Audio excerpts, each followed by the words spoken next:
Hello everyone, welcome back to the Samajik Guru channel. आज हम करने जा रहे हैं क्लास 10th के कंप्यूटर साइंस का सैम्पल पेपर जो कि पंजाब बोर्ड ने रिलीज किया है और ये इंग्लिश मीडियम स्टूडेंट्स के लिए है। सबसे पहले हम पेपर पैटर्न के लिए ब्लूप्रिंट जो है वो देख लेते हैं कि पे चैप्टर कौन सा आएगा, कितने नंबर का आएगा, किसमें चॉइसेस आएंगी, किसमें नहीं आएंगी। ठीक है, तो जो आपका चैप्टर नंबर 1 है ऑफिस टूल्स, इससे आपका टोटल 11 नंबर का पेपर आएगा। ठीक है, जिसमें से 6 नंबर के 2 क्वेश्चन जो है वो इसमें से आएंगे, जिसमें से आपने एक क्वेश्चन अटेम्प्ट करना है। ठीक है, 3 नंबर का एक क्वेश्चन आएगा, 1 नंबर का एक क्वेश्चन आएगा।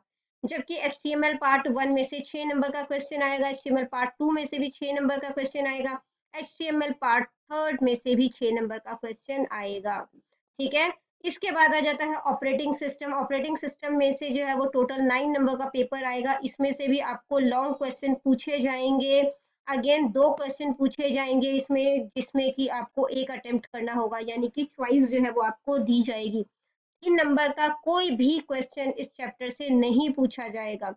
ठीक है, एक एक नंबर के 3 क्वेश्चन पूछे जाएंगे, तो ऑपरेटिंग सिस्टम से 9 मार्क्स का पेपर हो जाएगा। फिर आ जाएगा आपका डेस्कटॉप पब्लिशिंग, जिसमें से 6 नंबर का पेपर आएगा, लॉन्ग क्वेश्चन इसमें से कोई नहीं आएगा। इसी तरीके से माइक्रोसॉफ्ट पब्लिशर से भी 6 नंबर का पेपर आएगा और इसमें से भी लॉन्ग क्वेश्चन कोई भी नहीं आएगा। ठीक है, तो पेपर आपका टोटल 50 मार्क्स का होगा। एक एक नंबर के क्वेश्चन टोटल 20 पूछे जाएंगे, जिसमें कि आपका MCQs हो सकता है, फिलअप हो सकता है, ट्रू फॉल्स हो सकता है। ठीक है, 3 नंबर के क्वेश्चन जो है वो टोटल 18 नंबर के आएंगे, और जो 6 नंबर का क्वेश्चन है वो टोटल 12 जो है, मतलब 12 नंबर का हो गया। ठीक है, यानी कि 4 क्वेश्चन पूछे जाएंगे, 4 में से 2 अटेम्प्ट करने हैं, तो 12 नंबर का हो गया। तो स्टार्ट करते हैं। पार्ट ए जो है वो MCQs पूछे गए हैं इसमें। Which of the following is an example of office tool? इसमें से ऑफिस टूल का कौन सा एग्जाम्पल है? तो ऑफिस टूल जो है वो MS वर्ड भी है, MS पावर पॉइंट भी है, गूगल स्लाइड्स भी है, तो ऑल ऑफ दीज। ठीक है, नेक्स्ट जो आपका MCQ है, dash is the text which contain link to other web pages. तो ये लिंक होता है इसके अंदर, ठीक है, ताकि हम दूसरे वेब पेजेस को ओपन कर सके। तो वो क्या होता है? Hyper text. ठीक है, तो हाइपर टेक्स्ट के थ्रू हम दूसरे वेब पेजेस पर जा सकते हैं। Which of the following attribute is not used by the anchor tag in HTML? इसमें से कौन सा एट्रीब्यूट टैग जो है वो यूज नहीं किया जाता एंकर टैग में? तो वो होता है सोर्स का, यानी कि SRC का। ठीक है, एन ऑपरेटिंग सिस्टम इज, जो ऑपरेटिंग सिस्टम होता है वो सिस्टम सॉफ्टवेयर होता है। Dash are external output devices that take data from a computer and generate output in the form of graphic और टेक्स्ट ऑन अ पेपर। तो ये जो है वो एक्सटर्नल, मतलब कह सकते हैं आउटपुट डिवाइस है, जो कि जो है वो कंप्यूटर से डेटा लेकर उसको जो है वो ग्राफिक के फॉर्म में पेपर पे जो है वो प्रिंट करता है। तो ये क्या है? ये होता है प्रिंटर। ठीक है, अगला जो MCQ है वो है, nowadays brochures are also available in electronic format. ठीक है, और उसको क्या कहा जाता है वो बताएं। तो बच्चों इलेक्ट्रॉनिक के लिए ई यूज होता है। ठीक है, और ये ब्रोशर्स का पूछा है तो आंसर हो जाएगा ई ब्रोशर्स। नेक्स्ट आ जाता है आपका फिल इन द ब्लैंक्स, जिसमें कि आपको एक एक नंबर के 6 फिलअप जो है वो पूछे गए हैं। सबसे पहला फिलअप है, system software are usually written in low language programming language, computer programming language. ठीक है, तो यहाँ पे computer low level computer programming language होगा, यहाँ से ये हमने हटा देना है। ठीक है, रिपीट हो जाएगा वरना। तो सिस्टम सॉफ्टवेयर जो है वो लो लेवल की कंप्यूटर प्रोग्रामिंग लैंग्वेज में लिखा जाता है। अगला जो क्वेश्चन है वो है, dash tag is used to define table heading. तो TH टैग का इस्तेमाल किया जाता है, T for table, H for heading. ठीक है, तो TH टैग का इस्तेमाल यहाँ पर किया जाता है। अगला जो आपका फिलअप है वो है, form submission with post HTTP method can not be book marked. जो हम HTTP मेथड के थ्रू जो हम पोस्ट यानी कि फॉर्म सबमिशन करते हैं उसको बुक मार्क नहीं किया जा सकता। Operating system is a program that act as a interface between the user and the computer hardware। तो जो बच्चे जो ऑपरेटिंग सिस्टम होता है, ठीक है, वो क्या है? जो यूजर यानी जो कंप्यूटर को यूज कर रहा है और कंप्यूटर दोनों के बीच में जो सबसे पहले मुलाकात होती है वो ऑपरेटिंग सिस्टम पे होती है। ठीक है, जैसे कि हम कंप्यूटर जब ऑन करते हैं तो हमारे सामने विंडो की स्क्रीन आ जाती है, तो वो विंडो क्या है? वो विंडो जो है वो एक ऑपरेटिंग सिस्टम है। इसी तरीके से जो लिनक्स है वो भी एक ऑपरेटिंग सिस्टम है। ठीक है, अगला जो क्वेश्चन है वो है, in graphic software dash are different levels at which one can place an object or image file. तो ये जो है यहाँ पर हम इमेज या ऑब्जेक्ट जो है वो रख सकते हैं ग्राफिक सॉफ्टवेयर में। तो ये अलग अलग लेवल होते हैं, इसको क्या बोला जाता है? इनको बोला जाता है layers. A resume provides a summary of our क्या क्या रिज्यूमे जो होता है उसके अंदर क्या क्या चीजें होती है, हमारे एजुकेशन का डिटेल होता है, हमारा वर्क हिस्ट्री की हमने कहाँ कहाँ पर काम किया, ठीक है, और जो दूसरे हमारे डिटेल्स होते हैं, ठीक है, जिसमें कि हमारे स्किल्स वगैरह हो सकते हैं, तो वो सारी चीजें इसमें मेंशन होती है, ठीक है। फिर आ जाता है हमारा आंसर द फॉलोइंग क्वेश्चन, एक एक नंबर के 8 क्वेश्चन पूछे गए हैं, ये वन वर्ड टाइप के क्वेश्चन है। सबसे पहला जो क्वेश्चन इसमें पूछा गया है वो है what is the full form of S tag. तो एस जो है वो स्ट्राइक थ्रू के लिए यूज किया जाता है। स्ट्राइक थ्रू का क्या मतलब होता है, जैसे यहाँ पर फुल लिखा हुआ है, ठीक है, तो जब मैंने स्ट्राइक थ्रू यानी कि एस का टैग जो है मैं यूज करूंगी, तो जो वर्ड होगा, जैसे मैंने यहाँ पर एस का टैग यूज किया है ना, और इसके बाद जो है वो एस का टैग जो है वो क्लोज कर दिया, ठीक है, तो क्या होगा, इस वर्ड के ऊपर जब हम उस पे देखेंगे, इंटरनेट एक्सप्लोरर पे देखेंगे, तो ये वर्ड जो है वो स्ट्राइक थ्रू यानी कि कटा हुआ जो है वो शो करेगा, ठीक है, बीच में से एक लाइन गुजरेगी। What is the full form of B tag. तो बी जो होता है वो बोल्ड के लिए इस्तेमाल किया जाता है, बोल्ड में वर्ड जो होते हैं वो थोड़े डार्क हो जाते हैं, ठीक है। डीटी जो है वो डेफिनेशन टाइटल होता है, जो भी हमने डेफिनेशन देनी है उसका टाइटल थोड़ा सा बोल्ड लिखा जाता है, तो वो डेफिनेशन टाइटल के लिए हम डीटी टैग का इस्तेमाल करते हैं। एल आई जो है वो लिस्ट आइटम होता है, ठीक है। अब जैसे मैंने जो है वो 1 2 3 सीक्वेंस में एप्पल, 1 में एप्पल लिखना है, 2 में मैंगो लिखना है, तो वो 1 और 2 जो लिखा हुआ आएगा वो एल आई की वजह से आएगा, यानी लिस्ट आइटम की वजह से, ठीक है।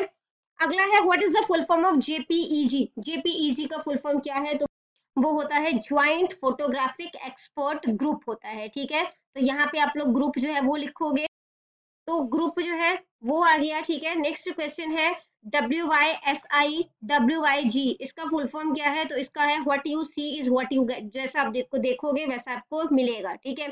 अगला जो है वो ट्रू फॉल्स है। Confidential ensures that data exchange is not accessible to unauthorized user. तो कॉन्फिडेंशियली जो है कोई चीज अगर कॉन्फिडेंशियल रखी गई है, तो वो जो है वो डेटा जो है वो जो अनऑथोराइज्ड एक्सेस है, मतलब जिसको जो कि अलाउड नहीं है उस कंप्यूटर को ऑपरेट करने के लिए, उसको वो डेटा जो है वो नहीं मिल सकता, तो ये बिल्कुल सही है। बिफोर एग्जिटिंग पब्लिशर, जब पब्लिशर से आप बाहर निकल रहे हो या पब्लिशर को क्लोज कर रहे हो, ठीक है, तो हमें पब्लिकेशन के सारे जो है हमें क्लोज नहीं करने चाहिए, जितने भी हमने पब्लिशर्स के पब्लिकेशंस बनाए हैं उन्हें क्लोज नहीं करना चाहिए, तो ये गलत है।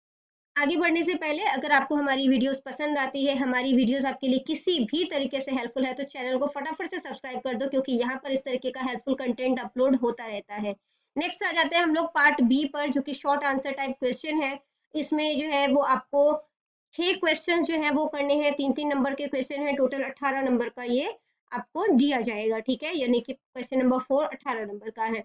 Explain Google Docs. तो गूगल डॉक्स यानी गूगल डॉक्यूमेंट जो है वो क्या है, तो Google Docs is a free online word processor. तो ये फ्री ऑनलाइन वर्ड प्रोसेसर है। It is a web based document management. तो ये वेब यानी कि वेब बेस्ड है, ठीक है, website based document management application है, जिसमें कि हम डॉक्यूमेंट को बना सकते हैं, उसमें चेंजेस ला सकते हैं। It help us in real time online word processing. तो ये जो है वो हमें मतलब कि हेल्प करता है कि हम जो है वो अपना काम जो है वो ऑनलाइन रहते हुए, और इसके अलावा जो गूगल डॉक्स है वो हमें अलाउ करता है कि हम अपना जो हमारा डॉक्यूमेंट है उसको एक्सपोर्ट कर सकें, ठीक है, डॉक्स की फाइल में, पीडीएफ फाइल में, ओडीटी, आरटीएफ, टीएक्सटी या एचटीएमएल फाइल में, ठीक है। नेक्स्ट क्वेश्चन है right the name of any 5 tags used for formatting in HTML. HTML में फॉर्मेटिंग करने के लिए कौन कौन से टैग का इस्तेमाल किया जाता है, तो बी का इस्तेमाल किया जाता है जो कि बोल्ड के लिए होता है, आई टैग का इस्तेमाल इटैलिक के लिए, यू टैग का इस्तेमाल अंडरलाइन करने के लिए, एस टैग का इस्तेमाल जो है वो स्ट्राइक थ्रू करने के लिए, सुपर टैग का इस्तेमाल सुपर स्क्रिप्ट करने के लिए। अब सुपर स्क्रिप्ट क्या होता है, अब जैसे कि यहाँ मैंने लिखना है O2, तो O2 जो है वो हम इस तरीके से लिखते हैं, है ना, तो ये जो होता है नीचे की साइड इसको बोलते हैं हम लोग सबस्क्रिप्ट, ठीक है। वहीं पर डेट, जैसे मैंने यहाँ पे जो है वो 12th लिखना है मान लो, ठीक है, तो 12th में ये जो TH लिखा गया है ये ऊपर की साइड लिखा गया है ना, तो इसको करने के लिए हम सुपर स्क्रिप्ट का जो है वो इस्तेमाल करेंगे। अगला क्वेश्चन है what is ordered list, right the name of tag and attributes for creating ordered list. तो ऑर्डर्ड लिस्ट क्या होता है, उसके टाइप्स बताने हैं, ठीक है, उसके एट्रीब्यूट्स बताने हैं। Ordered list is also known as numbered list because it displays list of item in the numbered tags and attributes for ordered list. तो ऑर्डर्ड लिस्ट, ऑर्डर से पता चल रहा है सीक्वेंस वाइज जो चीजें हमें जो है वो सीक्वेंस वाइज, जो डेटा हमें सीक्वेंस वाइज शो करना होता है, उसके लिए हम ऑर्डर लिस्ट का इस्तेमाल करते हैं। The tag is use to create order list in HTML। HTML में जब हमें ऑर्डर लिस्ट को क्रिएट करना होता है तो इस टैग का इस्तेमाल करते हैं। Is used to represent the list item in the list. तो यहाँ पर जो है वो लिस्ट आइटम को आप कह सकते हैं ऑर्डर्ड वाइज, सीक्वेंस वाइज जो है वो शो करता है। इसलिए हमें जो है वो टाइप और स्टार्ट, ठीक है, type and start are the two commonly used attribute for OL tag. ये दोनों जो है वो टैग का इस्तेमाल करते हैं हम लोग टाइप और स्टार्ट का, ठीक है। Type attribute is one is used to specify the type of numbering for the, तो यहाँ पर जो हमने टाइप यूज किया है तो किस तरीके का जो है हमें कह सकते हैं कि डेटा चाहिए। जैसे यहाँ पे जो है जब मैंने आई लिखा, ये रोमन नंबर का 1 है ये, ठीक है, तो उसको समझ में आ गया कि हमने रोमन नंबर में लिखना है। वहीं पर अगर मैं इस ये जो आई है या रोमन नंबर का 1 है इसको हटाकर स्मॉल ए कर दूंगी तो यहाँ पर ABCD जो है वो स्टार्ट हो जाएगी, ठीक है। तो और स्टार्ट जो है वो शो करता है कि आपने कौन से नंबर से स्टार्ट करना है उसे। अब यहाँ पर जैसे पहले मैंने हेडिंग लिख दिया H1, फ्रूट्स नेम जो है वो लिख रहे हैं, तो हेडिंग है तो हेडिंग जो है वो डार्क में हो जाएगा, शो हो जाएगा, ठीक है। इसके बाद मैंने OL type is equal to I, यानी कि रोमन नंबर का लिखा और स्टार्ट मैंने कहा थर्ड से करे, तो थर्ड से स्टार्ट कर दिया, यहाँ पर 3 करके लिख दिया। अब LI जिसके पास लिखा है एप्पल, तो थर्ड में एप्पल आ गया, फिर नेक्स्ट मैंगो था तो फोर्थ करके मैंगो आ गया, ठीक है। और जब यहाँ पे ये मतलब कि सारे हम फ्रूट्स लिख देंगे तो फिर यहाँ पे हम OL को क्लोज कर देते हैं, ठीक है।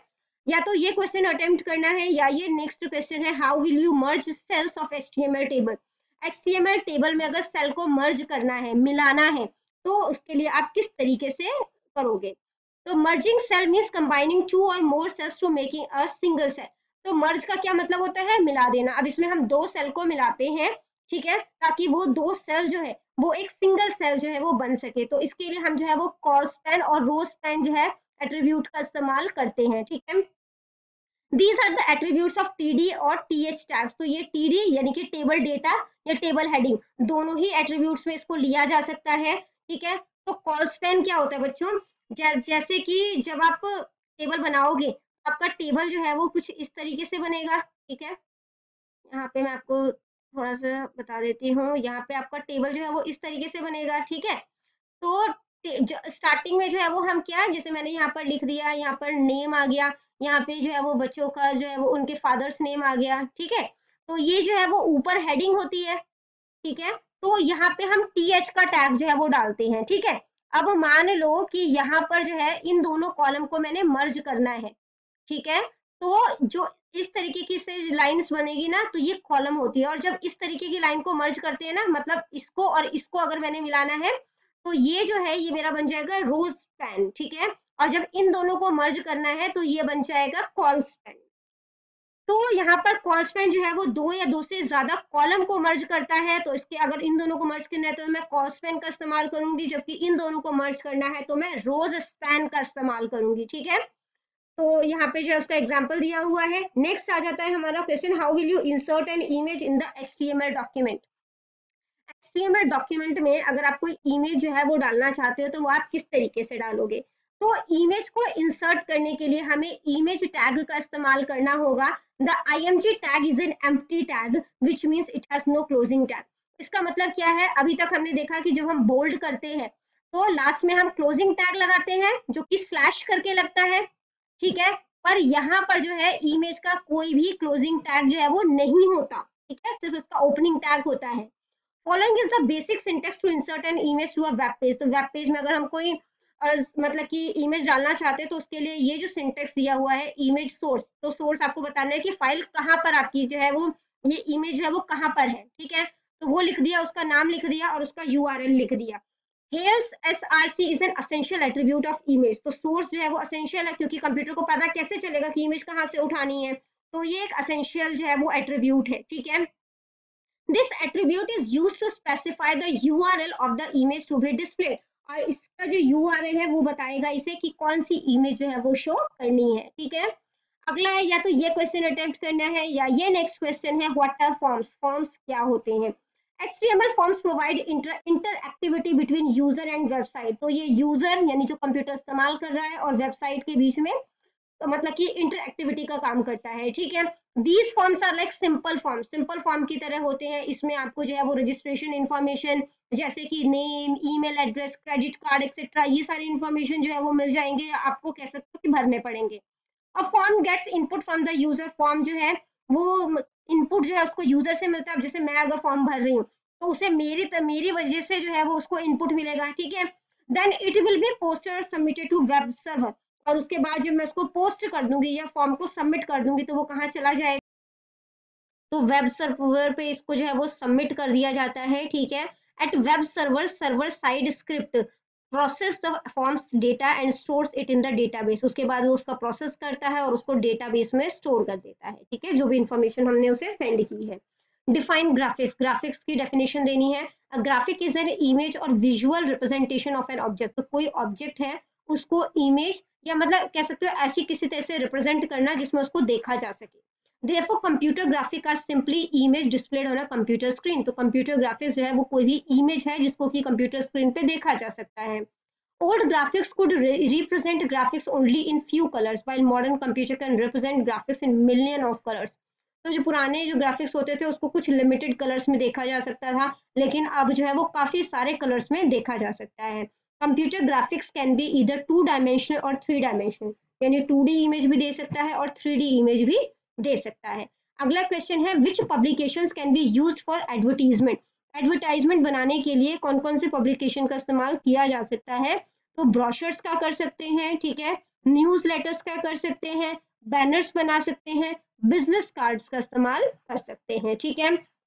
अगला आ जाता है पार्ट सी, लॉन्ग क्वेश्चन होंगे, 4 क्वेश्चन दिए गए हैं, एक एक चैप्टर से 2 क्वेश्चन दिए गए हैं, आपको किसी एक क्वेश्चन को अटेम्प्ट करना है।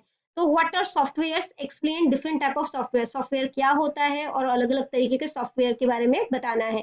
तो सॉफ्टवेयर जो है वो प्रोग्राम का सेट होता है that enables a user to perform some specific task or use to operate a computer.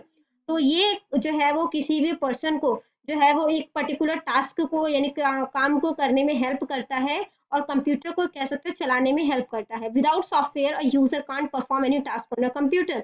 अब अगर कंप्यूटर में सॉफ्टवेयर नहीं होगा तो जो कंप्यूटर ऑपरेटर है वो कंप्यूटर को नहीं चला सकता।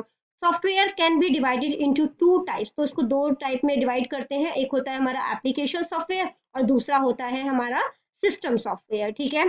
सिस्टम सॉफ्टवेयर जो होता है वो कलेक्शन होता है सिस्टम प्रोग्राम्स का। These software are designed to operate, control and extend the processing capabilities of the computer itself. तो ये कंप्यूटर को कंट्रोल वगैरह करने में हेल्प करता है, ठीक है। और इसको जो है वो यूजुअली लो लेवल कंप्यूटर प्रोग्रामिंग लैंग्वेजेस में लिखा जाता है। कुछ जो इसके एग्जाम्पल हैं वो है ऑपरेटिंग सिस्टम, ऑपरेटिंग सिस्टम का आपको मैंने एग्जाम्पल दिया था, जैसे विंडो हो गया, लिनक्स हो गया। लैंग्वेज ट्रांसलेटर्स जो है वो हम जो है वो वही सिस्टम सॉफ्टवेयर है। जबकि जो एप्लीकेशन सॉफ्टवेयर होता है ये वो सॉफ्टवेयर होते हैं जो कि इसको एंड यूजर एप्लीकेशन भी बोला जाता है, जिसमें हम जैसे हम लोग जो है वो MS Word, Excel, PowerPoint use करते हैं, तो ये सब एप्लीकेशन सॉफ्टवेयर है और इसको यूजुअली जो है वो हाई लेवल प्रोग्रामिंग लैंग्वेजेस में लिखा जाता है, ठीक है। Application software can not run without the support of operating system. अगर एप्लीकेशन सॉफ्टवेयर जो है वो नहीं चल सकता जब तक कि उसको ऑपरेटिंग सिस्टम का सपोर्ट प्राप्त ना हो। या तो नेक्स्ट क्वेश्चन अटेम्प्ट करना है compare offline and online office tool. तो जो ऑफिस टूल ऑनलाइन और ऑफलाइन है उसको कंपेयर करना है यानी डिफरेंशिएट करना है, ठीक है। तो ऑफलाइन ऑफिस टूल के लिए जो है अब नाम से पता चल रहा है ऑफलाइन है, मतलब कोई इंटरनेट कनेक्शन की रिक्वायरमेंट नहीं है, जबकि ऑनलाइन में इंटरनेट कनेक्शन की रिक्वायरमेंट होगी, ठीक है। Files created in offline office tools are stored in the local storage. अगर ऑफलाइन ऑफिस टूल में इस्तेमाल कर रहे हो तो इसका कहाँ पे डेटा स्टोर होगा, लोकल स्टोरेज में, ठीक है। जबकि अगर ऑनलाइन यूज कर रहे हो तो क्लाउड स्टोरेज में डेटा स्टोर होगा। File can be accessed only on the local computer system where they are stored. तो ये लोकल कंप्यूटर में ही जहाँ पे फाइल को सेव किया गया है वहीं पर ये इजीली ओपन हो जाएगा। Files can be accessed from anywhere in the world, तो वर्ल्ड में आप कहीं पर भी बैठे हो आप इस फाइल को जो है वो देख सकते हो ऑनलाइन स्टोरेज मीडिया के थ्रू, ठीक है। ये जो फाइल्स होते हैं इनको इजीली शेयर किया जा सकता है। Files can be share easily using inbuilt option. तो इस फाइल को शेयर करने के लिए जो इसमें इनबिल्ट ऑप्शन होता है उसका इस्तेमाल करना पड़ता है, ठीक है। इसके अंदर मतलब ऑप्शन जो है वो बिल्ट होते हैं कि कहाँ से शेयर करना है, किसको शेयर करना है, तो उसका इस्तेमाल करके आप ये फाइल शेयर कर सकते हो। Multiple people can not work easily on the same file. अब अगर मैं चाहती हूँ कि मैं जो है वो पंजाब में बैठी हूँ और मेरा कोई फ्रेंड जो है वो दिल्ली में बैठा है, वो दोनों जो है इस काम को एक ही काम को जो है वो हम कर लें, तो ऐसा पॉसिबल नहीं होगा ऑफलाइन मोड में। बट अगर हम वहीं पे ऑनलाइन मोड पे हैं तो हम इसको जो है वो कर सकते हैं, ठीक है। तो कहने का मतलब ये है कि मल्टीपल पीपल जो है वो इस काम को नहीं कर सकते, ठीक है। जबकि जो मल्टीपल पीपल है वो ऑनलाइन काम को जो है वो एक साथ पर एक ही फाइल पे काम कर सकते हैं। कुछ एग्जांपल्स जो ऑफलाइन ऑफिस टूल के हैं वो है MS Word, Excel, PowerPoint, जबकि ऑनलाइन ऑफिस टूल के हैं गूगल डॉक्स जो कि एमएस वर्ड की तरह काम करता है, गूगल शीट जो कि एक्सेल की तरह काम करता है, गूगल स्लाइड्स जो कि पावर पॉइंट की तरह काम करता है। नेक्स्ट क्वेश्चन है what is time sharing operating system, what right it's advantage and disadvantages. तो टाइम शेयरिंग ऑपरेटिंग सिस्टम क्या है, उसके फायदे और नुकसान के बारे में बताना है। In time sharing system many terminals user are connected to a main computer. तो काफी सारे टर्मिनल या कह सकते हैं हम काफी सारे यूजर जो है वो मेन कंप्यूटर के साथ कनेक्टेड होते हैं एक ही टाइम पर। A little time of CPU is given to each users program in a circular way. तो थोड़ा थोड़ा टाइम जो है वो सबको दिया जाता है। This little CPU time given to each user is known as time slice और टाइम क्वांटम। तो जो थोड़ा थोड़ा सीपीयू का टाइम जो है हर यूजर को दिया जाता है इसे टाइम स्लाइस या टाइम क्वांटम कहा जाता है। System switches rapidly from one user to the next user. तो ये सिस्टम जो होता है वो रैपिडली एक यूजर को मिल गया फिर दूसरे यूजर को मिलेगा तो जल्दी जल्दी चेंज होता रहता है। तो इसका फायदा क्या है, रिड्यूस सीपीयू आइडल टाइम। अब सीपीयू जो खाली चल रहा है बेकार में चल रहा है उस टाइम को ये बचाता है, ठीक है। इसके बाद जो है reduce the output of paper, paper का जो आउटपुट है उसको कम करता है। Avoids duplication of software, software duplicate जो है वो नहीं हो पाता। इसका नुकसान क्या है, large main memory is required for user program, काफी बड़ी मेमोरी की जरूरत होती है। It requires CPU scheduling technique, CPU जो है वो शेड्यूल करे कि कितना टाइम सीपीयू मतलब यूजर 1 को देना है, कितना टाइम यूजर 2 को देना है, शेड्यूल बनाया जाए उसका। मेमोरी मैनेजमेंट जो है वो भी जरूरी है। या तो नेक्स्ट क्वेश्चन अटेम्प्ट करो जिसमें बोला गया है मल्टी प्रोसेसिंग ऑपरेटिंग सिस्टम क्या है, उसको एक्सप्लेन करना है। तो बच्चों multi processing system is used to describe interconnected computer with two और मोर सीपीयूज। तो मल्टी प्रोसेसिंग सिस्टम जो होता है वो दो कंप्यूटर, दो या दो से ज्यादा जो सीपीयू आपस में कनेक्टेड है उसका सिस्टम होता है ये। These system have the ability to simultaneously execute several program. तो ये एक ही टाइम पर काफी सारे प्रोग्राम्स को चला सकते हैं। In such a system instructions from different and independent program can be processed simultaneously by different CPU। तो एक ही टाइम पर ये अलग अलग जो है वो सिस्टम मतलब कि कह सकते हैं प्रोग्राम्स जो है वो रन कर सकते हैं। और मल्टी प्रोसेसिंग जो है वो दो तरीके का होता है, टाइटली कपल्ड सिस्टम और लूजली कपल्ड सिस्टम। जो टाइटली कपल्ड सिस्टम है the system are also known as parallel processing operating system, ठीक है। In this system it is single primary memory which is shared by all the processor. तो यहाँ पे एक ही primary memory होता है जिसको जितने भी मतलब कि जो प्रोसेसर्स हैं, ठीक है, जितने भी प्रोसेसर हैं सब उसको इस्तेमाल कर रहे हैं। जबकि जो लूजली कपल्ड सिस्टम होता है इसको डिस्ट्रीब्यूटेड ऑपरेटिंग सिस्टम कहते हैं। और इस सिस्टम में क्या होता है, each processor has its own local memory. जितने भी प्रोसेसर हैं सबकी अपनी एक लोकल मेमोरी होती है। तो यहाँ पे हमारी वीडियो खत्म हो जाती है। इनकेस आपको कोई भी डाउट है तो आप कमेंट सेक्शन में क्वेश्चन कीजिएगा, आपको रिप्लाई मिल जाएगा। Thank you very much.